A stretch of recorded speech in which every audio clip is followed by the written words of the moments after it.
रिजवान ताहिर मुबीन का अफसाना रौनक। चंद बरसों बाद पुरानी महल्ले की मस्जिद आया। समर से बोला, अपनी कॉलोनी में रोज़ों के रंग ही अलग हैं, नए महल्ले में रमज़ान की वो रौनक नहीं। हाँ, ये बात तो है, समर ने कहा। पहले याद है, रमज़ान में मस्जिद बाहर सहन तक भर जाती थी। फिर हम सर्दी में छत पर सफ़े बनवाते थे, लेकिन अब ऐसा नहीं। चुन्नू ने पूछा।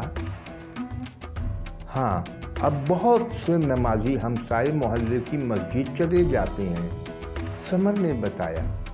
वो क्यों? चुन्नू हैरान हुआ। वहाँ की मस्जिद में एसी नस्ब है ना,